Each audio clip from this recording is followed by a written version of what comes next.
Desde o século XVIII, a maçonaria tem sido um mistério que provoca especulações e fantasias pelo mundo.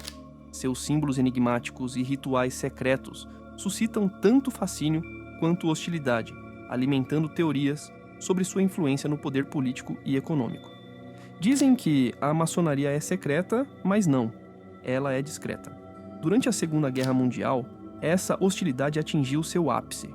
Os nazistas, convencidos de que os maçons guardavam segredos políticos e esotéricos, empreenderam uma campanha implacável de saques nas lojas maçônicas dos países ocupados. Existiam documentos esotéricos nesses arquivos? Sim, e possuir esses arquivos significava a chance de combater e destruir a influência maçônica internamente.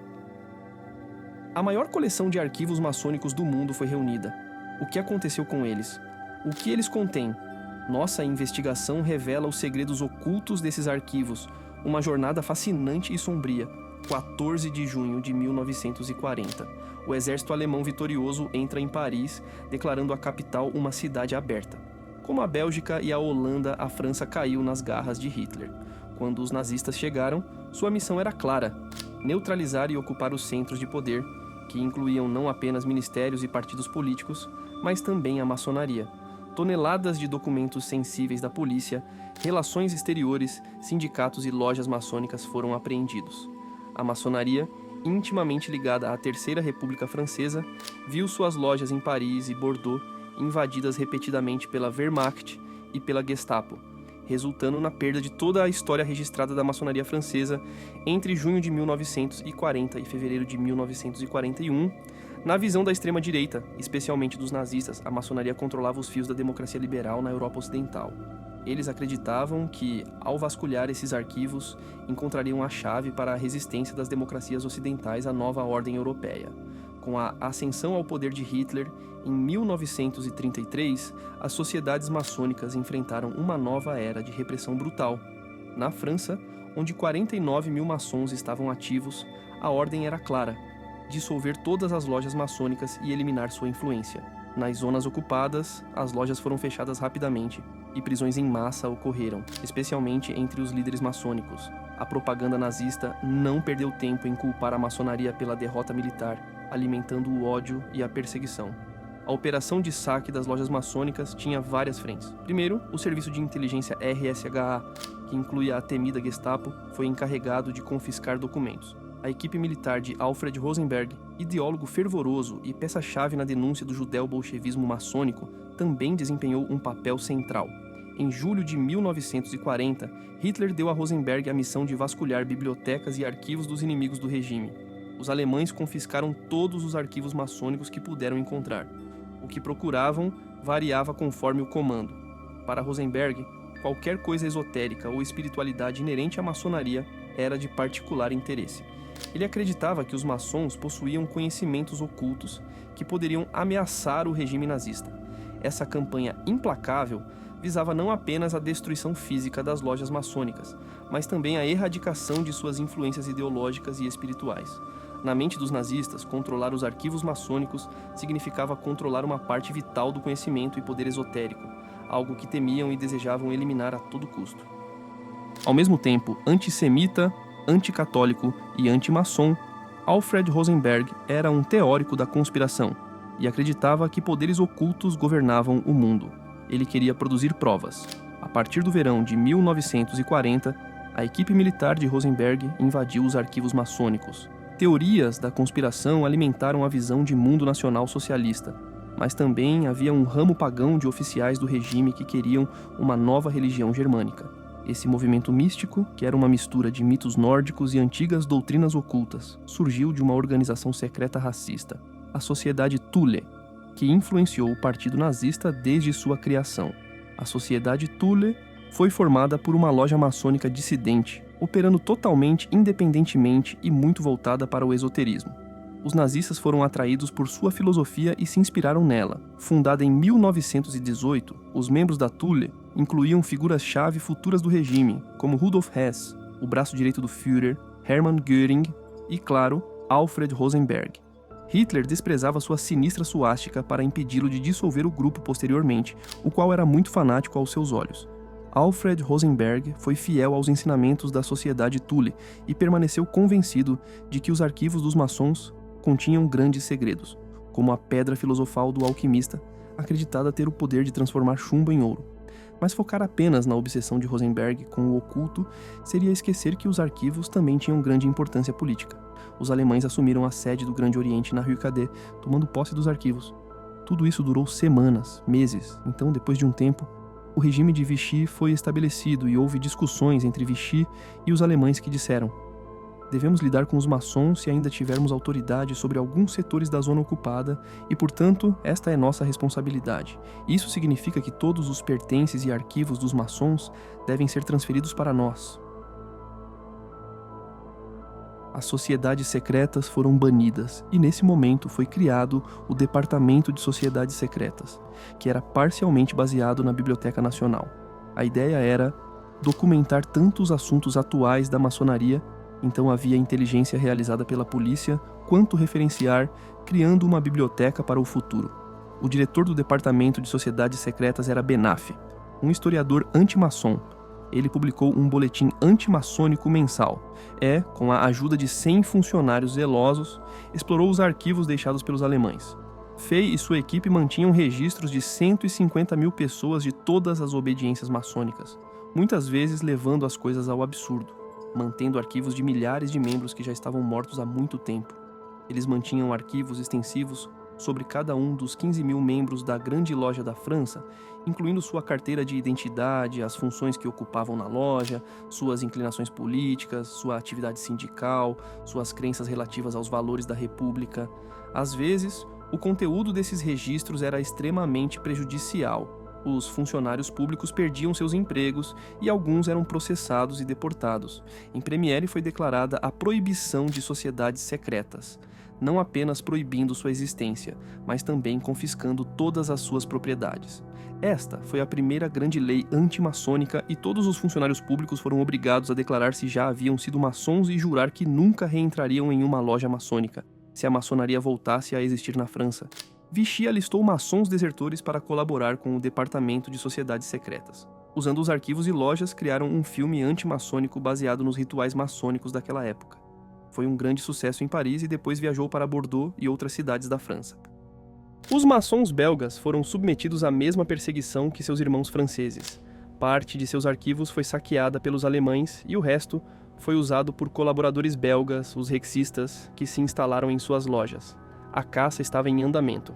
Os rexistas eram um partido político de extrema-direita liderado por Léon Degrelle, criado antes da guerra. Degrelle escreveu algo em seu diário que se assemelhava a: além de eliminar os judeus, não iremos a lugar nenhum se não eliminarmos também os maçons. Aqui, as mesmas tarefas sinistras foram realizadas.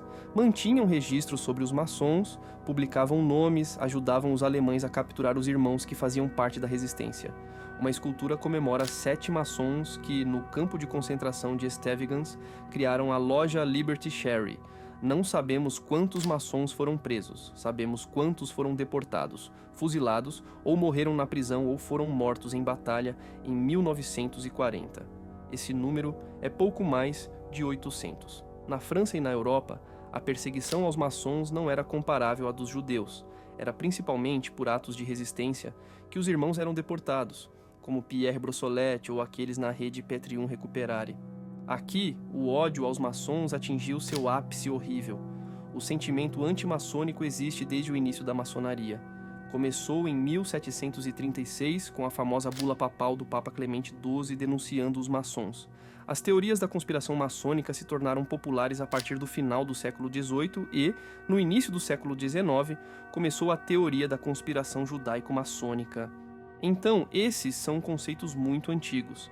A primeira proposta de lei que proibiria a maçonaria na França foi em 1934. Foi debatida na Assembleia Nacional, mas não adotada. No entanto, é interessante saber que tal lei foi discutida.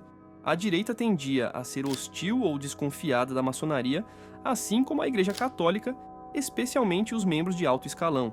A imprensa também era hostil, especialmente durante os escândalos Stavisky, um escândalo financeiro e político que quase derrubou a República em 1934, nomeado após um vigarista que tinha maçons entre seus muitos cúmplices. O Departamento de Sociedades Secretas vasculhou os arquivos tentando provar o envolvimento das lojas, mas em vão.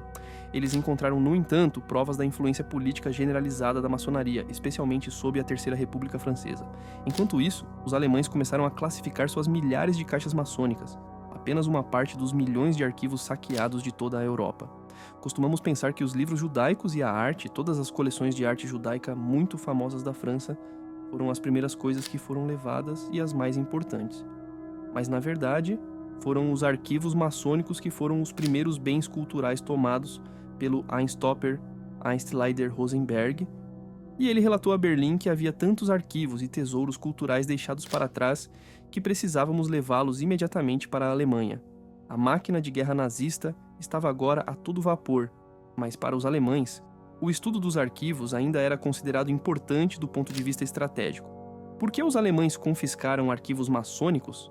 Porque, na mente dos nazistas, os maçons eram um dos 4 poderes que se opunham ao nazismo e ao totalitarismo, junto com os judeus, comunistas e democratas. Os alemães eram altamente organizados, queriam estudar seus inimigos. Alfred Rosenberg deu às suas ilusões um verniz intelectual, criando um instituto em Frankfurt dedicado à questão judaica, junto com um anexo para estudar os maçons e parte de seus arquivos. Alfred Rosenberg tinha um forte concorrente, nomeadamente Himmler, que dirigia os serviços secretos de segurança do Estado e que estava muito interessado nos maçons. Foi o grupo de Himmler que decidiu que deveriam ser herdeiros de muitos dos materiais maçônicos capturados pelo ER. Eles montaram um centro de pesquisa para estudos maçônicos em 2 grandes edifícios maçônicos das 2 maiores lojas maçônicas alemãs em Berlim, que foram assumidas pelo regime nazista, porque os maçons foram um dos primeiros a sofrer na Alemanha.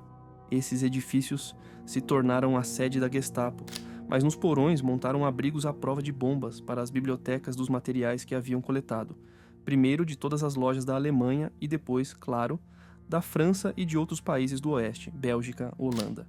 As caixas de arquivos foram meticulosamente indexadas por oficiais da SS, especialistas em maçonaria, historiadores e uma equipe de tradutores. No entanto, eles foram sobrecarregados pela massa de milhares e milhares de documentos, variando de notas tomadas em reuniões do século XVIII a conferências do início do século XX sobre antifascismo, uma riqueza de informações para os especialistas, mas havia pouco tempo para fazer uso de seus espólios. A partir de 1942 e especialmente em 1943, os aliados começaram a bombardear pesadamente a Alemanha e então começaram a evacuar para as regiões mais distantes do Reich. Os arquivos maçônicos foram evacuados em parte para Tanzenberg, onde foram descobertos pelos americanos, mas o que torna sua história bastante incrível é que foram então evacuados para o leste, na Polônia e na antiga Tchecoslováquia, regiões que caíram sob o controle dos nazistas. Foi nesses castelos medievais que a SS escondeu os arquivos secretos dos maçons. O líder Himmler levou uma parte deles para sua fortaleza em Wewelsburg, um lugar onde realizava cerimônias estranhas inspiradas por tempos antigos. Eu escrevi um artigo sobre uma pesquisa bastante curiosa que os nazistas estavam fazendo e que os grupos de Himmler estavam fazendo em um castelo nos Sudetos, mesmo em 1944, no último ano da guerra. Eles tinham um grupo de pesquisa muito especial que estava envolvido em disciplinas esotéricas, e havia cerca de 40 disciplinas diferentes sendo estudadas neste castelo, mas eles estavam coletando livros sobre todos esses assuntos ocultos. Himmler reuniu a maior biblioteca esotérica do mundo, com 13.000 livros roubados, de feitiços, manuscritos alquímicos e processos de julgamento de bruxas. Ele também apreendeu os documentos que considerava mais valiosos dos arquivos maçônicos europeus. Claramente, este orquestrador do Holocausto, um tecnocrata da morte, também acreditava paradoxalmente que os maçons possuíam poderes esotéricos misteriosos. Em 1945, o Exército Vermelho e as tropas aliadas destruíram o Terceiro Reich. Mais uma vez, muitas partes estavam ansiosas para obter os milhões de arquivos que haviam sido saqueados pelos nazistas. Os arquivos mudaram de mãos depois de alguns meses, porque os aliados, os americanos, os britânicos, os franceses e os soviéticos, todos se esforçaram para colocá-los em suas mãos. Isso foi Em primeiro lugar, por razões militares, para obter informações operacionais. Você precisa ter os arquivos dos inimigos, mas todos reagiram de maneira diferente. Os Szepes-Leua os devolveram aos seus proprietários originais, enquanto os soviéticos os levaram para Moscou de maneira bastante ilegal. Centenas de milhares de caixas de documentos com informações oficiais sobre assuntos estrangeiros, polícia militar, sindicatos e também sobre a maçonaria foram confiscadas por Stalin e enviadas secretamente para Moscou. Os russos também estavam interessados nos maçons, não por razões simbólicas ou esotéricas, para as quais não tinham uso. Eram as redes políticas dos irmãos que Stalin e Berien, seu capanga, chefe do NKVD, os precursores do KGB, queriam investigar, para descobrir se haviam infiltrado os partidos comunistas na Europa pré-guerra. Uma vez que os arquivos foram transferidos para a União Soviética, não foram armazenados de maneira clássica em uma universidade ou nos arquivos nacionais. Foram transferidos para um departamento de arquivos que respondia ao KGB, chamado Arquivo Central do Estado. Tradutores foram requisitados para dissecar os arquivos com ordens de não discutir sua pesquisa com suas famílias, caso contrário seriam enviados para a Sibéria.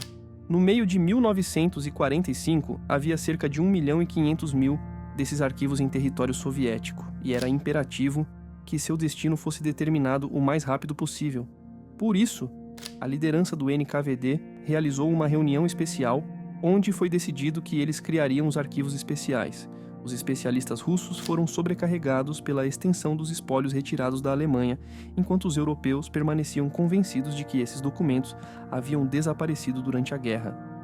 Podemos dizer que foi um gulag de arquivos, no sentido de que os arquivos foram essencialmente deportados. O véu de sigilo era típico do projeto político soviético e de suas práticas. Havia um acordo entre as potências ocupantes na Alemanha de que os bens culturais pilhados seriam devolvidos aos proprietários originais, que haviam sido roubados. Tudo e é provavelmente surpreendente que os americanos e os ingleses cumpriram sua palavra.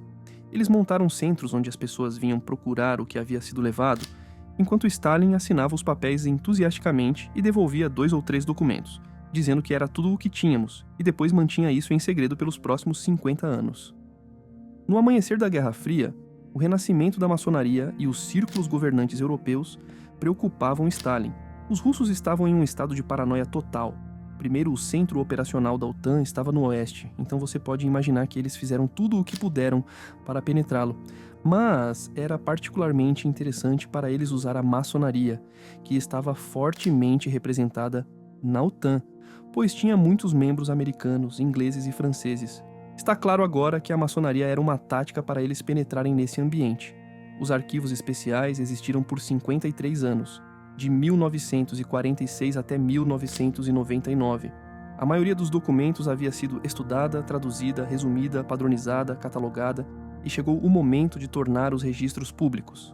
Com Stalin desaparecido, todos os arquivos que haviam sido retirados da Alemanha, maçônicos ou não, foram esquecidos por quase meio século. Após a queda do comunismo, eles ressurgiram graças ao trabalho de uma pesquisadora americana obstinada, Patricia Grimstead, que os redescobriu. O papel de Patricia Grimstead no Sofia é central, pois ela é a pessoa que sabia sobre esses arquivos e os perseguiu com muito pouca evidência no início. E como você sabe, ela foi denunciada como espiã. Os ex-soviéticos não ficaram muito felizes com suas descobertas, ela desempenhou um papel absolutamente crítico.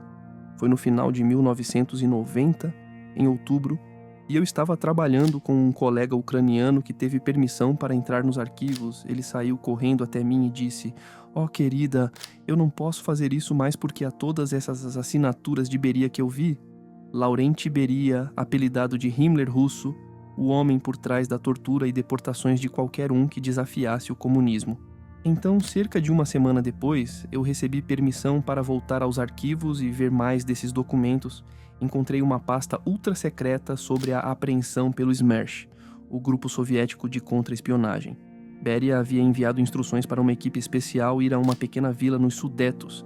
Isso foi em maio de 1945. Eles trouxeram 28 vagões de trem de arquivos franceses, lacrados, é claro. Os países que caíram vítimas dos nazistas ficaram abalados ao descobrir que grandes seções de sua memória coletiva haviam caído nas mãos dos russos. Os maçons foram alertados.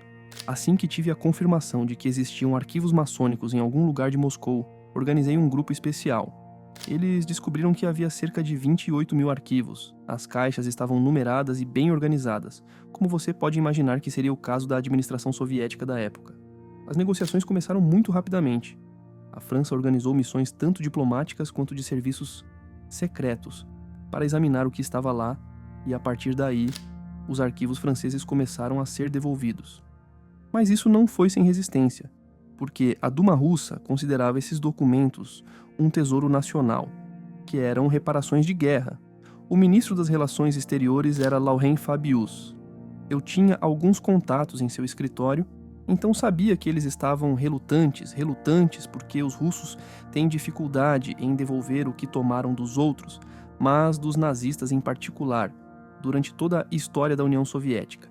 Eles não recusaram a transferência, foi apenas suspensa. Sim, os arquivos pilhados ainda são uma questão sensível para a Rússia, assim como toda a memória da Segunda Guerra Mundial. Na verdade, tornou-se um foco importante do discurso político de Vladimir Putin. É uma questão sensível porque traz à tona o fato de que as práticas soviéticas não estavam necessariamente em conformidade com o direito internacional, nem respeitavam seus aliados na época, já que França e URSS eram aliados. Não havia razão para não devolver os arquivos do século XVIII à França. A coleção continha documentos maçônicos da França, mas também os arquivos de muitos outros departamentos. Quando alinhados, os documentos da polícia francesa sozinhos representavam 6 quilômetros. Havia também os documentos de partidos políticos, sindicatos como a CGT, a correspondência privada de figuras notáveis como Léon Blum, sem mencionar os arquivos da Federação Protestante e da Liga dos Direitos Humanos. Eu escrevi uma carta ao presidente Chirac, datada de 25 de novembro de 1997, pedindo que ele intercedesse em nosso nome para recuperar esses arquivos. A ideia era influenciar seu homólogo, presidente Yeltsin, da Federação Russa. A partir do momento em que o presidente se envolveu, as coisas se tornaram muito mais fáceis, graças à sua maneira exigente. A França pagou 4 milhões de francos, o que não era desprezível na época que os russos, já não sendo mais a URSS, nesse ponto, haviam pedido para microfilmar documentos que os interessavam, para pagar pelo embalamento e pela criação de uma lista de inventário, pois enviariam tudo isso para a França em caminhões. O que aconteceu com esse dinheiro permanece um mistério. Em Moscou, as manobras diplomáticas das embaixadas europeias se intensificaram, enquanto cada uma lutava para recuperar um passado perdido. Holanda, Bélgica e Noruega começaram a trabalhar em negociações discretas e acordos secretos. No final de 1999, fomos avisados de que os arquivos poderiam em breve estar retornando à França, e começamos a ter reuniões com o diretor de gestão de arquivos do Ministério das Relações Exteriores, que orquestrou a logística dos retornos. Fomos informados apenas alguns dias antes de que as centenas de caixas de arquivos chegariam de caminhão no dia 23 de dezembro, na Rue Cadet. O Grande Oriente da França, a Grande Loja da França e a do Weimar foram todos reunidos com seus arquivos desaparecidos, assim como as lojas na Bélgica. Então, desempacotamos essas caixas em uma atmosfera bastante extraordinária, porque 23 de dezembro era a decoração da árvore de Natal do Grande Oriente, então havia muitas crianças correndo por aí. Levamos as caixas para cima e depois fechamos a porta da biblioteca e começamos a abrir as 750 caixas. Apenas um pequeno grupo de nós, pessoas da biblioteca, meus colegas e eu. E então algo extraordinário aconteceu. Abrimos a caixa, tiramos um arquivo e vimos Neuf-Sur, que era a lendária loja do século XVIII, cujos membros incluíam Benjamin Franklin e Voltaire. Todos os arquivos haviam desaparecido provavelmente na época da Revolução ou no início do século XIX. Então, praticamente não tínhamos documentação. Um autor do século XIX escreveu um enorme livro sobre a loja e disse: "Estou escrevendo isso sem documentos de referência." E então, finalmente, tivemos Neuf-Sur e dissemos: se o resto das 750 caixas forem assim, não vamos sobreviver. Na Grande Loja da França, foram as irmãs da Grande Loja Feminina que vasculharam os arquivos. Como em outras lojas, encontraram manuscritos de rituais datando das origens da maçonaria, correspondência internacional, como cartas do Marquês de Lafayette e documentos detalhando a vida cotidiana das lojas. Uma coleção de documentos que lançaria uma nova luz sobre o papel da maçonaria desde o Iluminismo até a Segunda Guerra Mundial. Estou muito feliz em vê-los no lar a que pertencem, porque eu estava trabalhando com o arquivista do Grande Oriente desde o momento em que soube sobre os arquivos maçônicos em Moscou. Então, para mim, É um grande prazer e uma grande sensação de satisfação vê-los aqui. Se havia documentos esotéricos nesses arquivos? Sim, não em todas as 750 caixas, mas havia caixas de arquivos datando do século XVIII.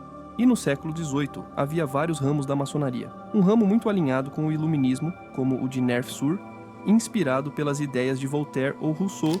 Então havia um ramo iluminado que estava interessado nos segredos da existência com o desconhecido e, em seus papéis, encontramos alguns documentos muito importantes sobre uma figura esotérica do século XVIII chamada Martinez de Pasquale, uma espécie de mago sobre o qual não sabemos muito, que ensinava uma espécie de cabala judaico-cristã.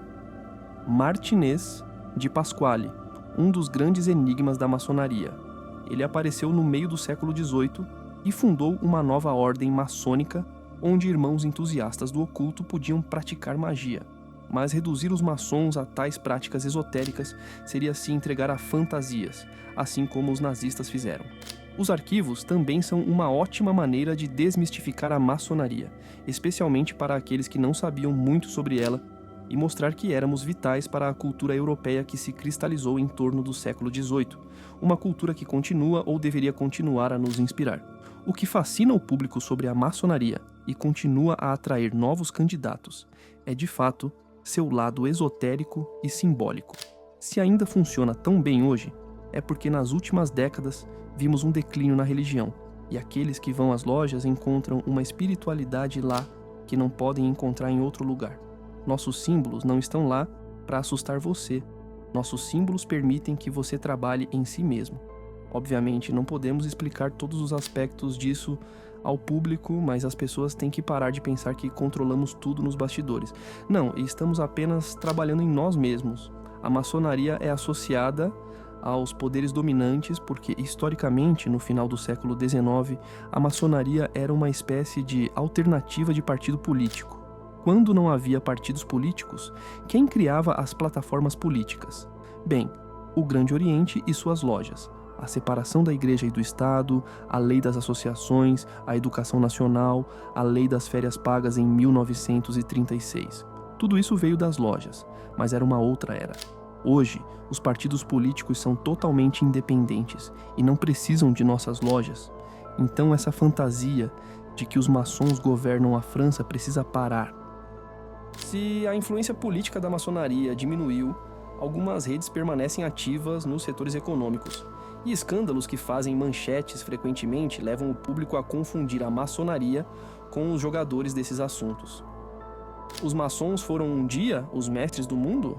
Claro que não. Este não é o objetivo da maçonaria. Você não pode dizer que uma pessoa poderosa pega o telefone para ligar para uma pessoa específica para fazer as coisas acontecerem. Não. Essa nunca foi nossa ambição. A maçonaria não faz nada em segredo. Sempre que há um escândalo envolvendo maçons, seja financeiro ou político, sempre reacende as fantasias, a fascinação, a curiosidade pelo que continua sendo uma instituição estranha. Estranha porque surgiu há 3 séculos, porque segue rituais nascidos no século XVIII, usa talismãs e dá aos líderes títulos pomposos. Curiosidade quando hoje estamos um pouco mais voltados para a simplicidade e o modernismo, não somos muito compatíveis com YouTube e Twitter, provavelmente. E se, por trás dessa máscara de poder e segredo, os arquivos revelarem uma realidade diferente, uma simplesmente humana, homens e mulheres anônimos tentando se encontrar?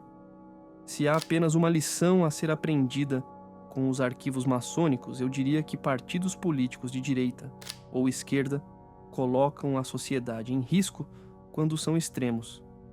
Estamos vulneráveis a isso agora, se não tomarmos cuidado. Podem-se traçar paralelos entre o anti-maçonaria sob Vichy e o atual anti-maçonaria. Sempre houve suspeita de clientelismo, da presença de judeus, mas não é mais sobre isso. Os maçons de 1939 recrutavam membros da esquerda, mas hoje o recrutamento se expandiu amplamente. O único partido hoje que poderia se sentir ameaçado pelos maçons e onde você pode encontrar algum sentimento antimaçônico é a extrema-direita. Esses documentos, que sobreviveram às piores ditaduras do século XX, estão agora sendo estudados pelos maçons, mas o trabalho está longe de terminar. Sim, há essa sensação de reencontrar velhos amigos após uma longa separação. Quando você pensa na jornada que esses arquivos fizeram, eles deixaram Paris para Berlim em uma atmosfera um pouco tensa. Foram repatriados de Berlim para Moscou em meio a bombas e algumas coisas foram perdidas, porque certos caminhões foram destruídos e então foram devolvidos de Moscou. Que jornada!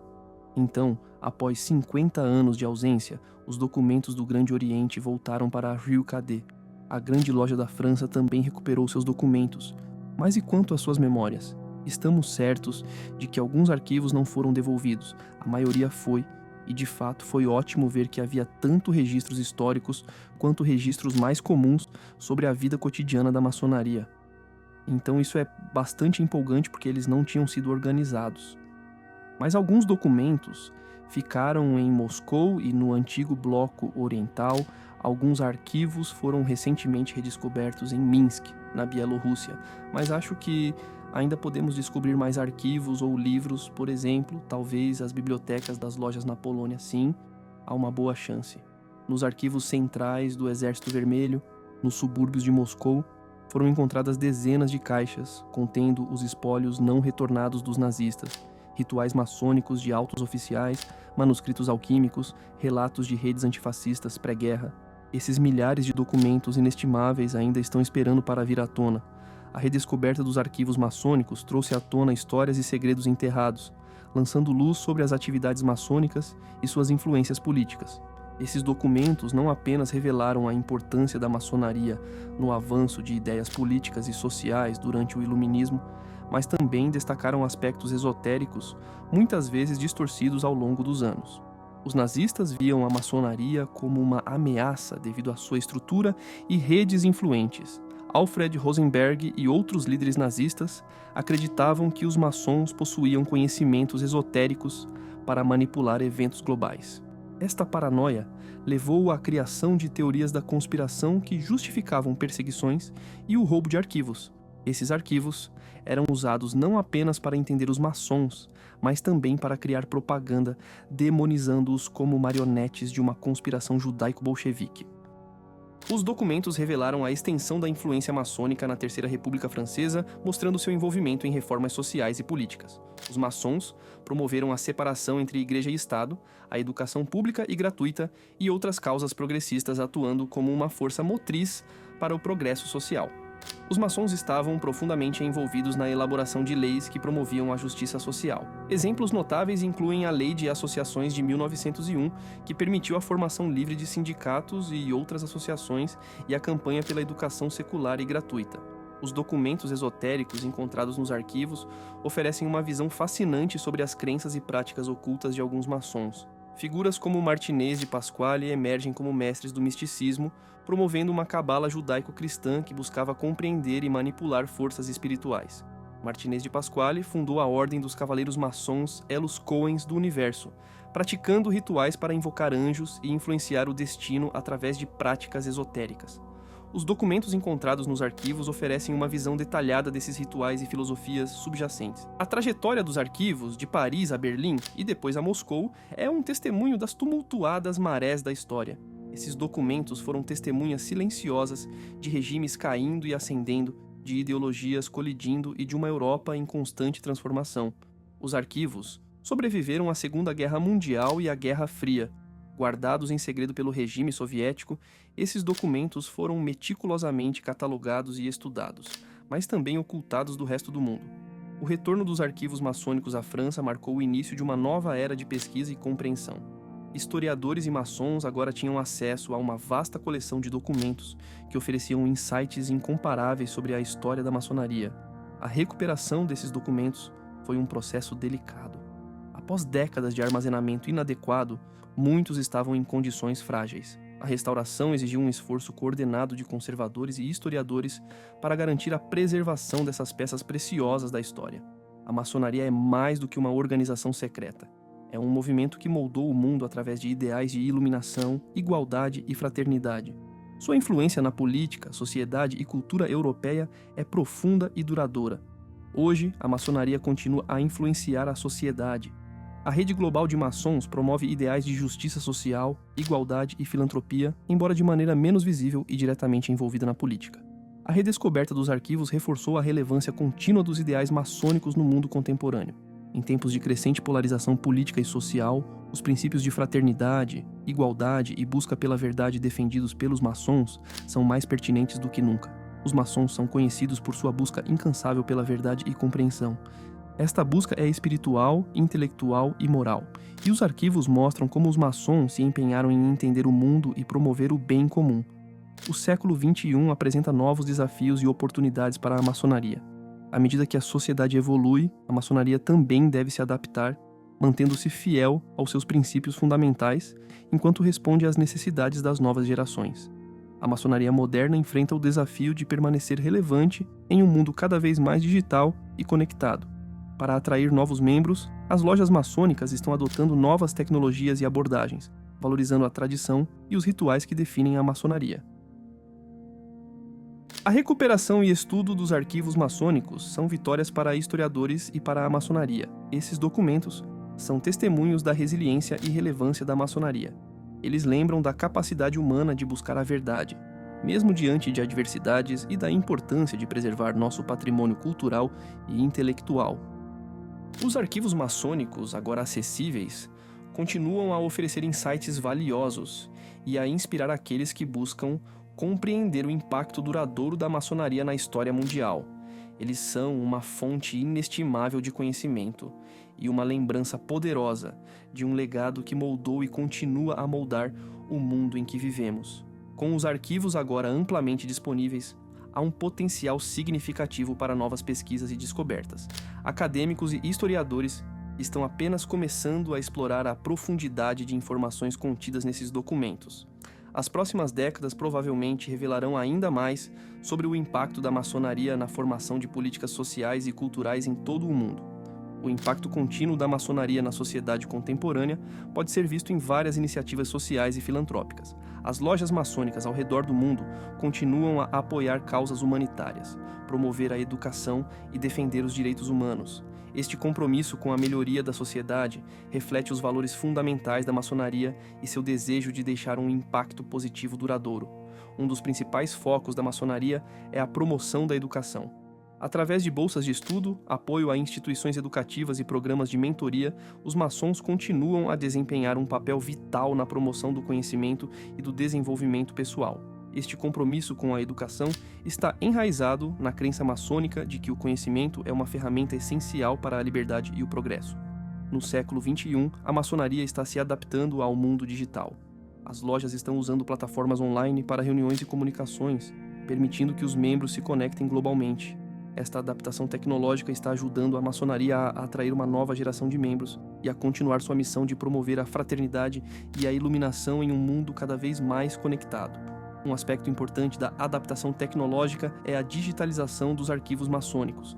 Este esforço não só preserva os documentos para as futuras gerações, mas também torna as informações mais acessíveis para pesquisadores e historiadores em todo o mundo. A digitalização permite uma análise mais detalhada e a possibilidade de descobertas colaborativas, ampliando o impacto desses arquivos históricos. À medida que avançamos no século XXI, a maçonaria enfrenta o desafio de permanecer relevante enquanto mantém suas tradições.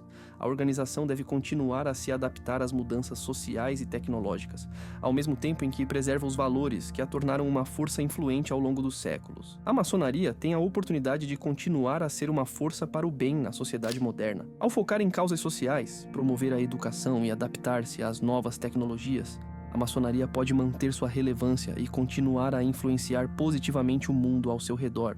A jornada dos arquivos maçônicos, desde sua criação até sua redescoberta e estudo, é um testemunho da importância da preservação histórica e do impacto duradouro das ideias. Esses documentos são mais do que meros registros, são um legado vivo de uma organização dedicada à busca pela verdade, justiça e fraternidade. A maçonaria, com sua rica história e impacto contínuo, continua a ser uma força vital no mundo moderno. Os arquivos maçônicos, agora acessíveis, servem como uma janela para o passado e um guia para o futuro, lembrando-nos do poder do conhecimento e da importância de preservar nossa herança cultural.